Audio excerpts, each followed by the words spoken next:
Les Hashem Yitbarach, on commence notre shiur sur la paracha de Korah. Alors, ce shiur se veut être un tout petit peu plus que le sens littéral des mots. Donc, bien évidemment, on peut déjà dire qu'il y a certaines parachiotes qui portent le nom des tzadikim et il y a certaines parachiotes qui ne portent pas le nom des tzadikim. Par exemple, le Yitro, oui, c'est le nom d'un tzadik. Mais Korah ou bien Balak, c'est pas le nom des tzadikim. C'est d'ailleurs un peu surprenant, des fois, on va se dire, mais pourquoi on donne honneur à des gens qui ne sont pas des tzadikim, qui se sont mal comportés, de leur donner du nom de paracha? On aimerait bien, nous, avoir le nom de notre paracha, une paracha à notre nom. Pinchas, par exemple, c'est une belle paracha. C'est Pinchas qui a fait des choses extraordinaires. Korach. Alors, j'ai vu d'abord, c'est très intéressant, que les lettres Korach sont les mêmes lettres que Rahak, qui veut dire l'éloignement. La Torah, lorsqu'elle parle, entre guillemets, hein, des méchants ou des mauvais, lorsqu'elle parle du mal, elle en parle toujours pour le bien. Je ne sais pas si je vous ai déjà cité, le Rav Shlita nous le cite systématiquement, qu'au nom du Shlakadosh, mais c'est des choses qui sont établies dans la Torah, le bien est là pour révéler le bien, et le mal aussi est là pour révéler le bien. Si bien que, en définitive, ce que l'on peut apprendre, c'est que dans la vie, le mal qui est là pour le bien, fait que parfois on a une paracha qui porte le nom de quelqu'un qui n'est pas de sadique, mais qui doit nous renseigner sur ce qu'on doit apprendre à faire ou à ne pas faire. D'ailleurs, mon révère Botaï, on sait bien, quand on voit les fautes des ancêtres, des fois on se dit, ah, moi, ça ne me serait pas arrivé. Mais en définitive, c'est faux. Parce que la Torah parle de nous quand elle parle. Vaikar Korah, bienvenue à ceux qui nous ont rejoints, Vaikar Korah, eh bien, nos maîtres, donc d'abord on va traduire les mots, et Korah a pris. Qui était Korah? Ben Itzar, Ben Kehat, Ben Lévi. Il était le fils de Itzar, qui était lui-même le fils de Kehat, qui était même lui-même le fils de Lévi. Et aussi, il n'y avait pas que lui, mais Datam va Aviran, Ben Reuven.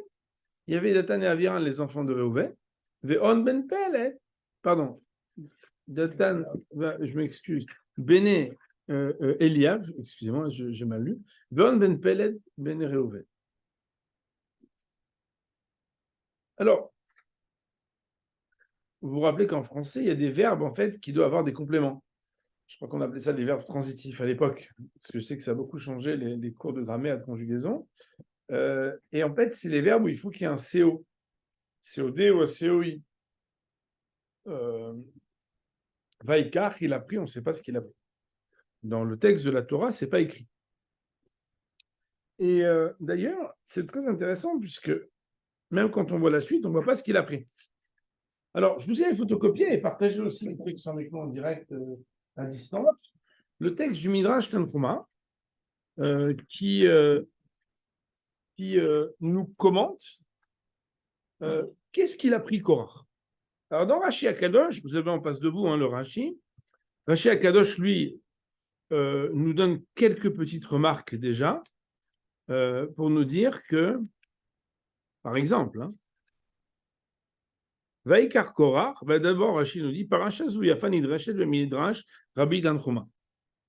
Cette paracha est bellement commentée dans le Midrash de Rabbi Tanchuma. Et Rashi ensuite pose des questions. C'est quoi qu'il a pris Korah? Par exemple, Rashi va dire Vaikar Korah, la kach et atzmo le tzadechad. Il s'est pris lui-même de côté. Liot nechlak mitocha eda leorer ala keuna. Pour ne pas être d'accord avec l'Assemblée et éveiller des soupçons, des problèmes sur la légitimité de la prêtrise. C'est ce qu'il a dit à Onkelos quand il a dit Veit Peleg, il s'est séparé. Nechlak mishara aeda l'arzig b'machloket. Il s'est séparé du reste de l'Assemblée pour renforcer une dispute. Alors, ça c'est le pshat. Le pshat, c'est la littéralité des mots. Il faut comprendre ce que ça veut dire. Il a pris. Il a pris quoi? Première explication, c'est qu'il s'est pris lui-même. C'est très intéressant parce que le mot paliga, paligé, vous l'avez vu dans la Gemara, dans le cours du lundi, c'est plukta, c'est la machloket, c'est la discussion. Et palig, c'est aussi le fait de découper quelque chose. Palga, c'est la moitié en araméen. Veit peleg, c'est comme s'il s'était séparé et s'était aussi réparti. Je vous en dirai un petit mot supplémentaire tout à l'heure. Dans le Midrash Tanhuma, que je vous ai cité, il y a des choses qui sont super connues, hein, et il y a des choses qui le sont moins. Donc, je vous propose que nous étudions un petit peu ce texte, et ensuite, je vous partagerai le commentaire du Maharal de Prague au 22e chapitre de Tiferet Israël, qui vient, selon moi, donner une lecture tout à fait inédite. Enfin, en tout cas, moi, je ne l'avais jamais appris de cette manière. Donc, je vais essayer de vous partager cet enseignement. Donc, nous sommes dans le Midrash Tanhuma. Pour ceux qui ne connaissent pas ce livre, le Midrash Tanhuma est le Midrash le plus agréable. Pourquoi? Parce qu'il est écrit, d'abord, il y a des très belles éditions, donc, où c'est ponctué. C'est un Midrash qui est en général en 2 volumes sur Bereshit, Shimon, Vaikra et Dvarim. C'est un Midrash qui est Agada, ça veut dire que ce n'est pas un Midrash où il faut avoir des connaissances extraordinaires de Gemara et de Halakha. Il est rédigé la plupart du temps en Lashon HaKodesh. Peut-être qu'on va faire une place, David, à notre ami. Il est rédigé en Lashon HaKodesh. Et ce Midrash, en fait, il est lisible. Il est rédigé en sous-chapitres. Et en fait, vous pouvez tout à fait, on va dire, aborder chaque semaine, d'étudier un peu ce texte. Donc, on va prendre le Midrash de Rabbi Tanhuma, donc au paragraphe bête. Je vais en partager un autre document tout de suite, hein, il est en impression pour notre ami. Il y a marqué Veikar Korah. Alors, vous vous rappelez qu'on avait déjà expliqué plusieurs fois que dans la Torah, il y a ce qu'on appelle les smirout parashiot. C'est quoi smirout parashiot? C'est quand une paracha est mise juste à côté d'une autre. Là, par exemple, Rabbi Tanhuma, il explique que si on regarde juste avant Korah, on voit que la dernière partie de la paracha de la semaine dernière, c'était les tzitzit. Et comme on voit qu'il y a marqué tzitzit et après marqué Veikar Korah, Rabbi Tanhuma, il dit qu'est-ce qu'il a pris? Il a pris les tzitzit. Tout le monde connaît ce midrash. Regardez, il y a marqué Maktiv le Malamina Inyan. C'est quoi qui a marqué au-dessus de ce sujet? D'abord, el Ben Israël, va Martalem, va Soulaim tzitzit. Juste avant, on parle de ça. Donc, qu'est-ce qui s'est passé quand on dit Veikar Korah? Kafatz Korah, va Amar le Moshe. Littéralement, Korah a sauté et a dit à Moshe, Ata Omer venatnu al tzitzit, qui a marqué qu'au bout des tzitzit, il faut mettre un fil techelet. Talit shekula techelet. Donc, question connue, tout le monde connaît ce midrash, mais il faut quand même l'étudier parce que Morav Rabotai et Morav, il disait que les choses les plus connues, quand on ne les a pas étudiées dans le texte, on les survole et qu'il faut connaître les fondamentaux. Talit shekula techelet. Vous savez que comment ça marche le tzitzit? Il y a un vêtement qui a 4 coins, donc ce qu'on met nous en dessous, hein. Mais en réalité, si par exemple quelqu'un avait une belle veste avec 4 coins, moi par exemple, ça m'était arrivé, j'avais une redingote. Et voilà, quand on s'est marié, mon épouse voulait que je mette une redingote avec une lavalière. Donc j'avais une redingote. Quand je suis arrivé en Israël, je me suis posé la question, je me suis dit, cette redingote, elle a 1, 2, 3, 4 coins. J'étais voir un Talmid Chacham, je lui ai dit, est-ce qu'il faut mettre des tzitzit? Mais non, Rabotai, c'est pas que j'avais envie de mettre des tzitzit. Vous imaginez, vous avez une veste, et au bout, vous devez mettre des fils. C'est pas très agréable. Et il m'a dit, écoute, ouais, c'est vrai, dans ce cas-là, quoi, dans ce cas-là, on fait comme tous les fracs, tous les rabbinim, qu'est-ce qu'ils ont qui ont des longues vestes? Ils arrondissent des angles. Arrondir les angles, ça fait partie des choses importantes dans la vie. Arrondir les angles, c'est surtout pour être pâteau de tzitzit. Mais qu'est-ce que je veux vous dire par là? C'est que sur un talit qui est donc un vêtement à 4 coins, on doit mettre des fils et on doit mettre un fil de trélette à l'époque où nous avions une trélette. Korah dit, si on a un talit qui est tout entier de bleu azur, c'est-à-dire que le talit lui-même, le carré du talit qu'on porte, c'est-à-dire le vêtement lui-même, il est tout entier en bleu azur. Ena poteret tatsma. Pardon. Maïch était ptura mina tzitzit. Est-ce qu'on peut dire qu'elle est exemptée de tzitzit? Pourquoi? Parce qu'en réalité, elle porte déjà à l'intérieur d'elle-même ce que toi, tu veux mettre à l'extérieur pour le rendre patour. C'est quoi patour, Rabotai? C'est que quelqu'un, il n'a pas le droit de porter un vêtement s'il a 4 coins et qu'il n'y a pas de tzitzit. C'est bon? Maintenant, il dit, Amar lo Moshe, chayev el tzitzit. Moshe Rabbeinu lui dit, obligé d'avoir un tzitzit. Autrement dit, tu es obligé de mettre des fils et un fil de bleu azur. Amar lo Korach, il dit, mais je ne comprends pas. Talit shekulat chelet ena poteret atzma, verba chutin potrim ota. Tu vas me dire que un talit qui est tout entier de bleu azur, il ne peut pas s'assumer lui-même pour se rendre patour. Et quelques petits fils, dont un d'entre eux étant très laid, pourront la quitter. Alors il lui a posé une deuxième question. Baït malé sfarim. Si un gars il a plein de livres de Torah chez lui, peut-être même qu'il a un Sefer Torah chez lui, est-ce qu'on peut dire qu'il n'a pas besoin de mettre une mezouza à l'entrée? Amarlo, Chayab mezouza. Moshe Rabbeinu lui a dit non, il faut mettre une mezouza quand même. Alors Amarlo, il lui a dit qui? Korach à Moshe Rabbeinu. Kol la Torah kula matem veshim vechamesh parashiot yeshba. Vous savez que la Torah, nous on connaît les 54 portions de Torah, mais en réalité, il y a marqué des fois des P dans le Chumash, vous savez? Ça s'appelle des parachutes, ça veut dire des répartitions de chapitres. Et on dit il y a 275 chapitres dans la Torah. Kula menam potrot et abayit. Quand on a 275, tu ne peux pas acquitter la maison pour l'exempter de mezouza. Ou je t'ai parachute chez ma mezouza. Et les deux petites portions qui sont écrites dans le parchemin de la mezouza, potrot et abayit. Alors là, Moshe Rabbeinu lui a dit, mais c'est quoi cette question? Amarlo dvarim elu lo nitztavet alem, libcha atabon. Korach, il dit, comme c'est pas logique, moi je te dis, tu es un inventeur de Torah. Tu n'as pas reçu la Torah. Tu inventes la Torah. Donc on imagine Moraï Rabotai. Maintenant, Korach, Moraï Rabotai, c'est un homme. C'était un géant. C'était pas un petit gars. C'est un homme qui était à l'époque de Moshe Rabbeinu. C'était un descendant de Tzadikim. Il avait avec lui 250 hommes du Sanhédrin. Ça veut dire que c'est les plus grands rabbinim de Bnei Brak ou d'Yerushalayim de l'époque. Vous comprenez? C'est pas ici. Donc, qu'est-ce que c'est cette revendication? Alors, il faut savoir que le Maharal de Prague, donc dans son livre, alors, je ne l'ai pas photocopié, je ne vous cache pas, parce que les mots sont un peu complexes. Donc, je vais essayer de partager avec vous ce que j'ai étudié. C'est tout chaud, ça fait 3 ou 4 fois que je l'étudie cette semaine, parce que même ce matin encore, c'est un peu difficile. C'est des textes qui sont profonds. À mon niveau, pour moi, c'est difficile. Donc, voilà, je vais essayer d'abord de dire des questions. Et autour de ces questions, je vais essayer de vous dire qu'est-ce que le Maharal il apporte. Le Maharal, premièrement, il nous dit, finalement, si ces gars-là, ils étaient rebelles, Korach et tous ses acolytes, ils pouvaient être rebelles sur plein de questions. Pourtant, dans le Midrash, on nous raconte la question de la mezouza et la question des tzitzit. Il doit y avoir quelque chose de particulier dans ces deux questions, on le comprend bien. D'ailleurs, on a l'impression que c'est un modèle. C'est qu'ils ont posé la question sur la logique des mitzvot.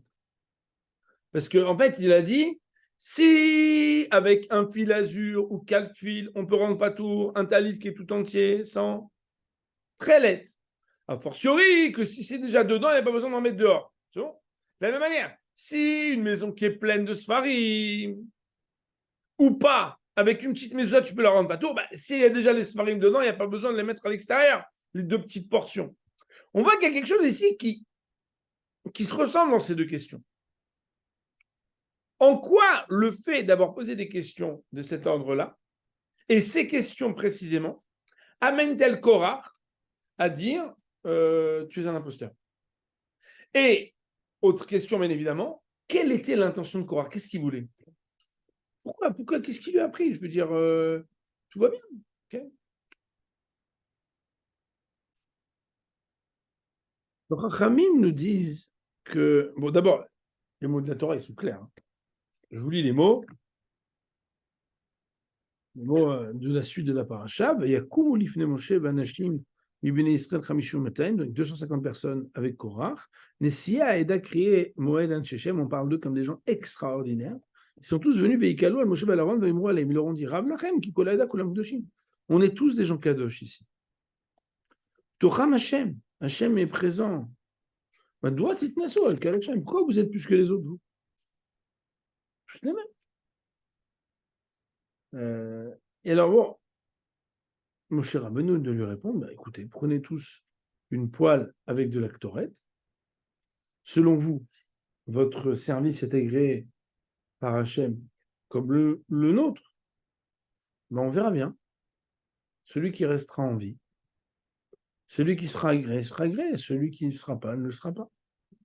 Donc, quand même, vous nous expliquez, comme tu le dis, alors, il y a plusieurs explications. Hein. Le Eben Ezra, il explique en long, en large, j'ai vu ce matin, mais La revendication première, d'après beaucoup de commentateurs, c'était qu'il voudrait se dresser contre Moshe et contre Aaron.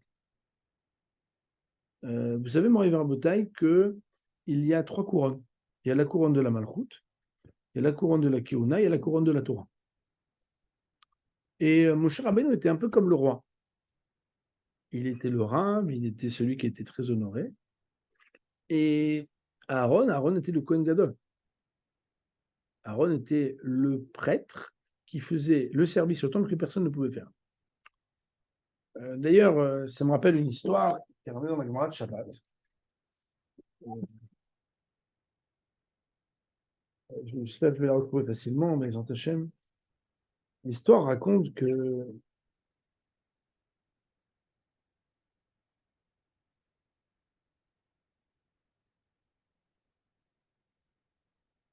il y a une fois un homme qui a entendu que dans le Beth Midrash, les gens racontaient comment s'habiller les Kohanim. Cet homme-là était non-juif. Mais il s'est dit, mais sur la Torah, je vais me convertir. C'est-à-dire quoi? Le gars, il entend un truc énorme. 4 vêtements, 8 vêtements, la avoda, le kavod, etc.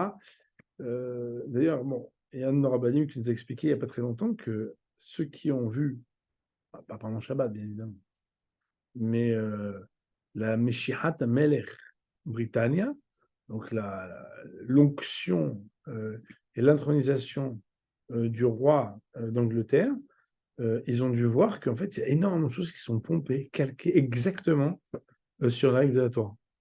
Donc, bon, il y a du crypto-judaïsme un peu partout. Mais l'idée, c'est qu'il y a une fois quelqu'un qui est venu voir Hillel et qui voulait se convertir. Je ne sais même plus où j'ai vu cette histoire. Je croyais qu'elle était juste là, mais bon, je n'ai pas assez fait de Chazarot pour le retrouver facilement. Je suis désolé. Et dans cette histoire extraordinaire, je me rappelle que il est venu voir Hillel et Hillel a vu sa sincérité, qu'il n'était pas juste là pour être bien fringué comme un Kohen Gadol, mais qu'il avait des intentions pures, et il l'a reçu pour se convertir. Et donc, le gars, il voulait se convertir pour devenir Kohen. Bon, un Kohen, je veux dire, vous savez que des fois, on pourrait avoir envie de faire Birkat Kohanim. Il y a 2 semaines, ou une semaine, il y a un gars qui m'a dit bonjour, vous appelez Bendriem? Oui. Mon père aussi s'appelle Mordechai Bendriem. Ah, je dis ah bon, c'est intéressant. Et il me dit oui, on habite à Bnei Brak. Je dis ah, très bien. Et je lui dis comment s'appelle votre grand-père? Il me dit un prénom qui est comme mon grand-père et tout. Je dis ah, vraiment, c'est intéressant. Je dis mais vous êtes d'où? Et alors, je dis vous êtes de Tanger, du Maroc? Il m'a dit non. Alors, je lui dis d'où? Je dis parce qu'en Tunisie, les Bendriem étaient des Kohanim, et en Algérie, c'est une autre lignée. Et en fait, quand j'avais fait une recherche une fois, je me rappelle, j'avais vu Bendriem chez Djerbien, Bendriem à Cohen.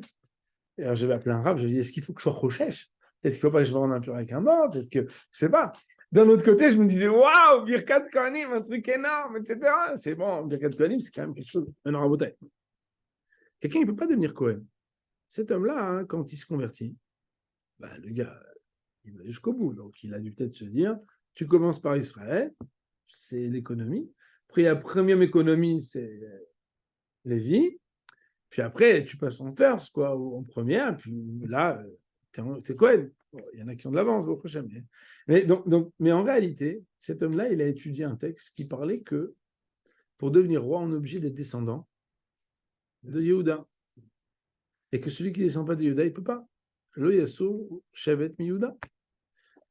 Au point qu'il y a toute une littérature dans la Torah, dans la Gemara, pour savoir pourquoi Shaoul, alors qu'il venait de Binyamin, il a pu être roi, etc. C'est pas Ken, les Asmonéens, qui étaient des Kohanim, qui ne vivaient pas de Juda, comment ils ont pu être rois, etc. Tout un sujet. Comment c'est possible? La Gemara parle de ces sujets-là. Et quand il a compris que même les hommes les plus grands ne pourraient être rois si jamais ils étaient par exemple convertis, parce que, bah, voilà, comme l'histoire d'Agrippa, etc., parce qu'ils n'étaient pas de naissance juive. De la même manière, hein, celui qui n'est pas né Cohen ne pourrait pas. En même temps, on a ici des hommes qui étaient Béné Réhouven, descendants d'un Bechor, Béné Lévi, des descendants des Kohanim, et ils ne voulaient pas accepter Lama titnaseu al kal Hashem. Pourquoi vous allez être plus que nous? Vous n'êtes pas plus que nous. Le Maharal de Prague, il ramène un midrash où il dit que Moshe et Aaron se sont entendus dire par Korach et les 250 acolytes, mais nous, on a entendu de nos oreilles Anochi Hashem Elokecha Elo Yelecha.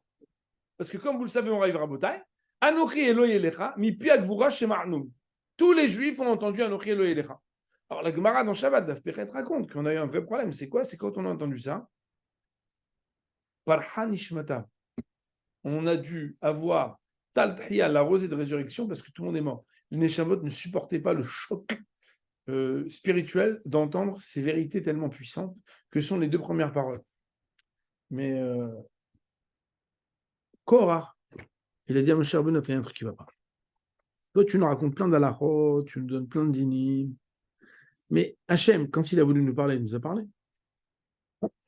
S'il ne nous a pas dit le reste, à nous directement. Et qu'en plus, il dit des choses qui ne sont pas logiques. Mais peut-être que tu as tout inventé. Comme des fois, je dis à mes enfants, je dis, prouve-le. Prouve-le. Vous comprenez? Alors là, mais comme tu l'as dit, c'est de la jalousie. C'est de la jalousie de quoi? Il leur manquait quelque chose à Korach et au... Non, il leur manquait pas. D'ailleurs, la vérité, s'il n'y a que lui et 250 personnes qui sont venues et qu'il fallait les convaincre, et que ce n'est pas tout le peuple qui est venu, c'est parce que quelque part, eux, ils pensaient vraiment qu'ils avaient raison de revendiquer. La recherche de Kavod, elle est un signe de noblesse, mais elle n'est pas une raison de la noblesse. Des gens qui ne pensent pas qu'ils portent une hauteur avec eux, qui n'ont pas une estime d'eux-mêmes qui est bonne, ils ne revendiquent pas les honneurs. C'est vrai. Un gars, par exemple, qui pense qu'il ne sait pas chanter, il ne demande pas à chanter. Un gars qui pense qu'il ne fait pas partie des gens intelligents, il ne va pas demander à parler. Oui, c'est évident. Donc, à la base, c'est toujours parce qu'on sent qu'il y a une noblesse en nous qu'on veut aller plus loin. Mais malheureusement, c'est vrai qu'il faut s'estimer soi-même, mais il faut être capable de connaître sa place. Et là, c'est l'enjeu en fait de ce qui s'est passé. Pourquoi? Il nous dit le Maharal que Korach, pour lui, et tous ces 250 personnes avec lui, il a posé la question sur la mezouza et sur le talit avec les tzitzit. Il dit le Maharal, c'est quoi le point commun de la mezouza et du talit? Le Maharal, il nous dit que les tzitzit, ils sont à l'extérieur du vêtement, mais ils sont attachés au vêtement. Et la mezouza, elle est à l'extérieur de la maison, mais elle est attachée à la maison. Et quand on dit, est-ce que quand à l'intérieur il y a tout ce qu'il faut, il n'y a pas besoin de quelque chose à l'extérieur? Est-ce que le talit, qui est déjà bleu azur, comme il est bleu azur, il n'a pas besoin d'avoir un fil bleu azur à l'extérieur ou pas? Est-ce qu'une maison qui a plein de parchemins, elle a besoin d'avoir un parchemin à l'extérieur ou pas? C'était une manière de se dire que si Moshe Rabbeinu nous dit, bah oui, il n'y a pas besoin, alors il lui aurait dit, est-ce qu'un peuple qui est Koulam Kedoshim, la matit Nasual qui est à Hachem, nous qui sommes que des hommes saints, est-ce qu'on a besoin d'avoir Moshe et Aaron à l'extérieur, un qui est le grand Rav et l'autre qui est le Kohen Gadol? Et c'est comme ça que dans cette réponse, quand Moshe Rabbeinu lui dit Hayevet, c'est que ce n'est pas contradictoire que tout le monde soit Kadosh et que pourtant il soit nécessaire aussi qu'il y ait quelque chose à l'extérieur qui soit un peu plus, un peu différent. Bon, il va raboter. Écoutez, je dois le dire, le peuple d'Israël est un peuple de gens qui aiment bien être des patrons. C'est vrai. D'ailleurs, vous savez bien que la main-d'œuvre ici, elle est complexe, puisqu'il y a des travaux qui ne veulent pas être faits par n'importe qui. et que faire sous-traiter, très souvent, on doit faire sous-traiter pas toujours par les mêmes personnes. Quand quelqu'un, il a naturellement le sentiment qu'il a une noblesse, parce qu'il a une neshama, et qu'il pense qu'il est patron, il a du mal à accepter que quelqu'un puisse être au-dessus de lui. Mais si ta condition, elle est bonne, et que tu comprends que tu es Kadosh, qu'Akadosh Baruch Hu s'adresse à toi, qu'est-ce qui t'empêche de penser qu'il peut y avoir aussi une autre élection, qui est un peu plus profonde, qui est l'élection qu'au sein des gens Kadosh, il y a des gens qui sont un peu plus Kadosh. Alors cette semaine, quand j'ai étudié ce texte du Maharal, je trouve quelque chose de très joli. Il dit, le Rav, qu'il y a eu 3 élections. Il y a l'élection d'Israël par rapport aux nations. Il y a l'élection des Kohanim dans le peuple d'Israël. Et la 3e élection, c'est l'élection du Kohen Gadol au sein des Kohanim. Donc, si on veut dire dans les poupées russes ou dans les faits entonnoirs, les 3 élections d'Israël, il y a l'élection du peuple, l'élection de la tribu et l'élection du Gadol de la tribu. Ouais. Il dit le Rav, donc, il y a un homme qui est unique, Nachon.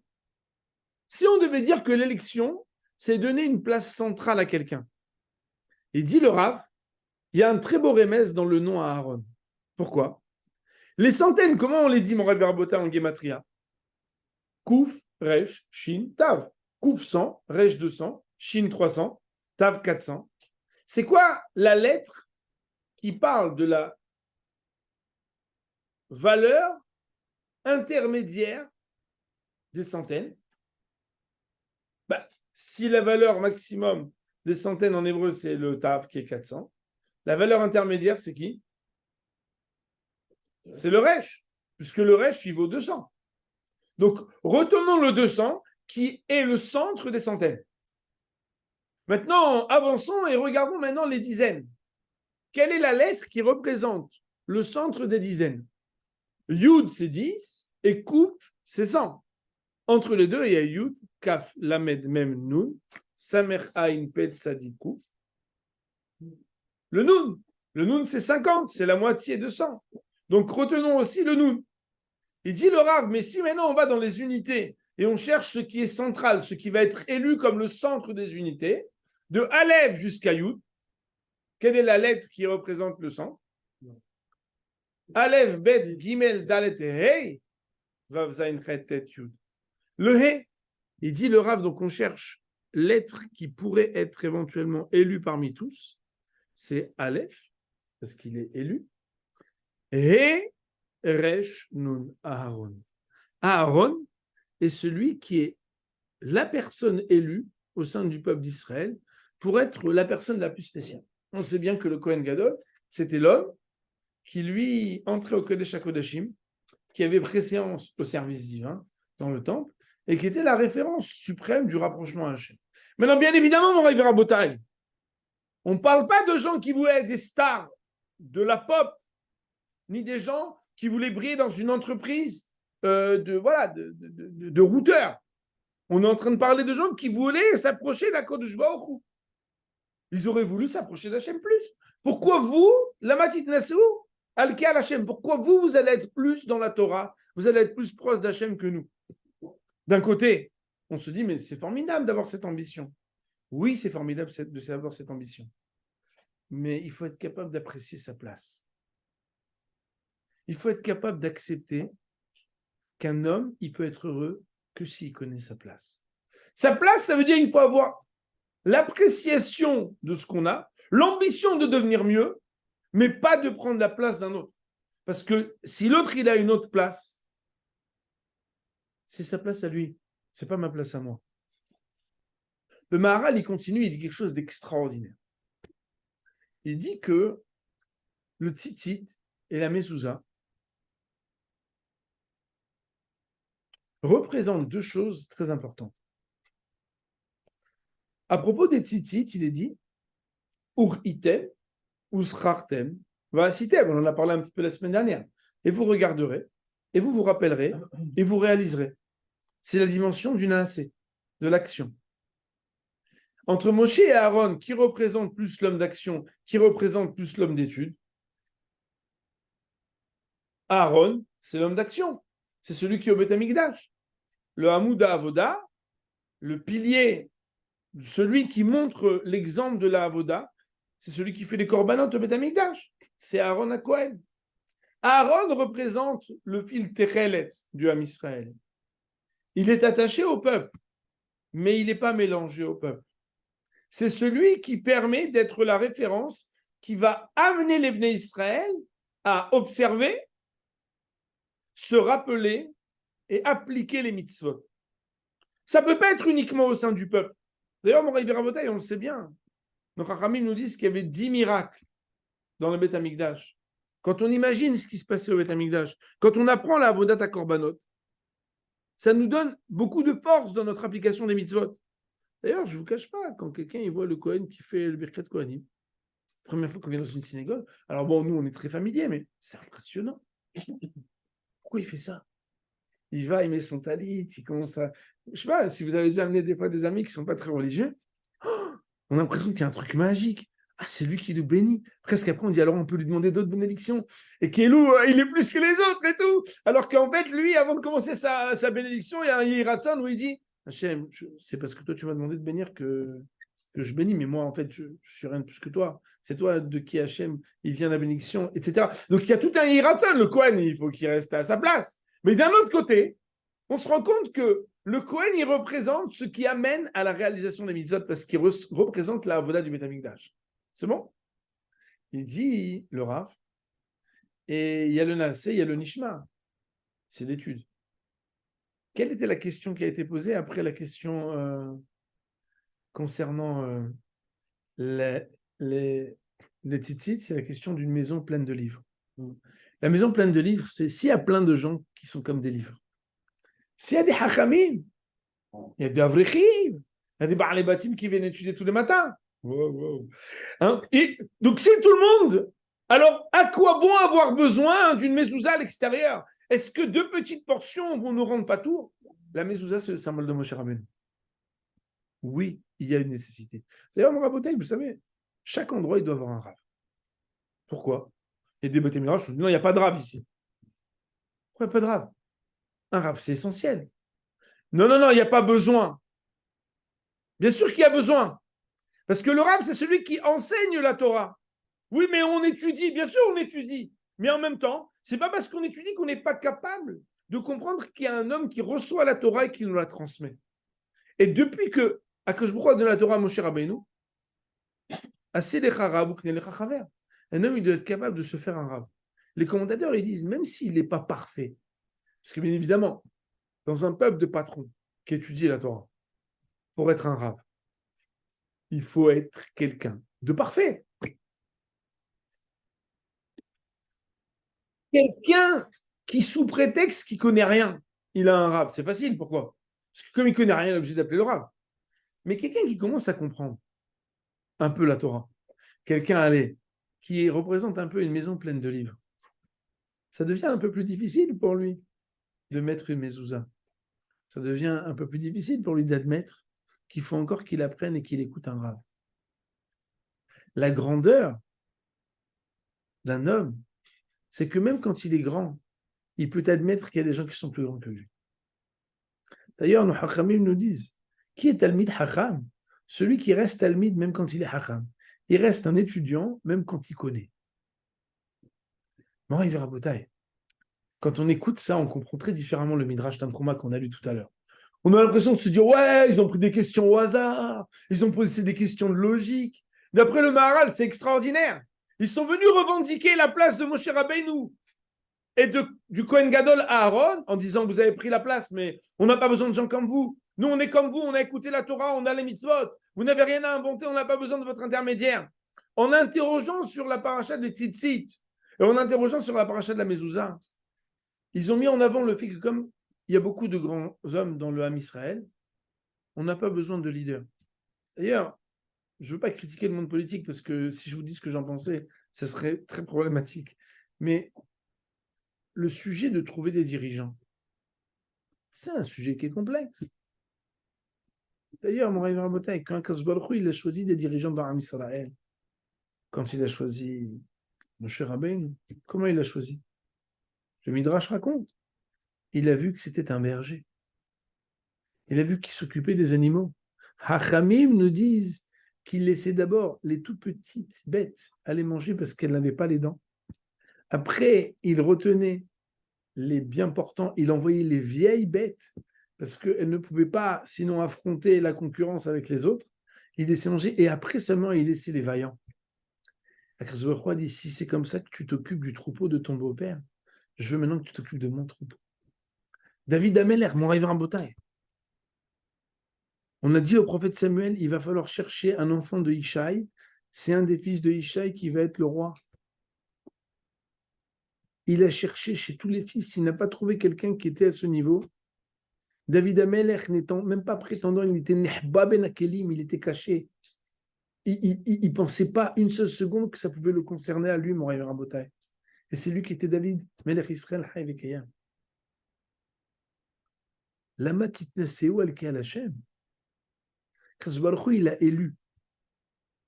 Qui peut venir et discuter de la légitimité de l'élection de Keter Malchut et Keter Keuna qu'Akadosh Baruch Hu il a choisi?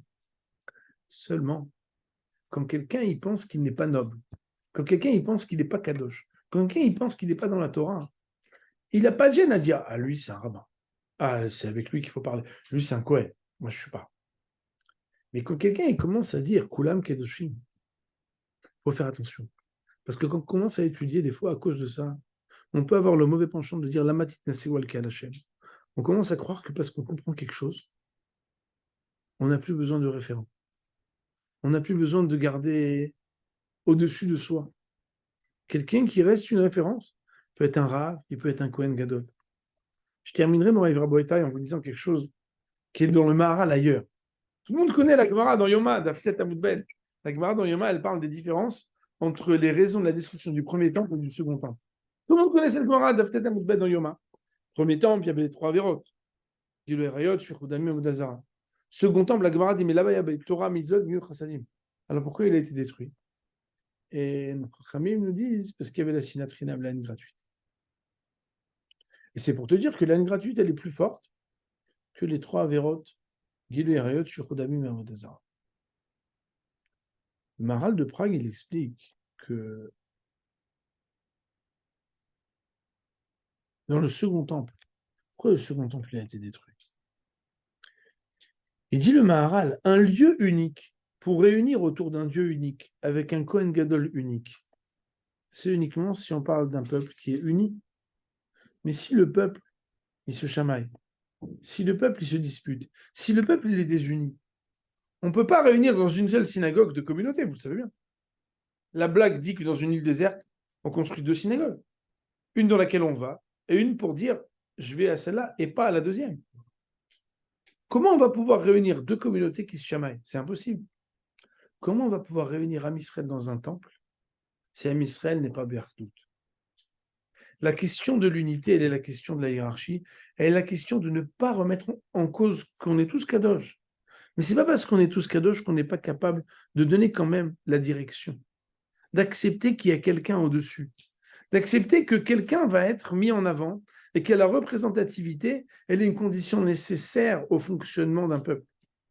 Dans le monde des rabbinim, vous savez ce qu'on dit? C'est que le métier de rabbin, ce n'est pas fait pour un juif. Pourquoi? Parce que quand on réfléchit, qui était Moshe Rabbeinu? Moshe Rabbeinu était confronté pas à des petits comités, des réunions de comités administratifs de synagogues, de banlieue. Moshe Rabbeinu, il était confronté à ce que Korach vechol adato vienne lui dire Anachnu Kdoshim, lama titnaseu al Ke'al Hashem.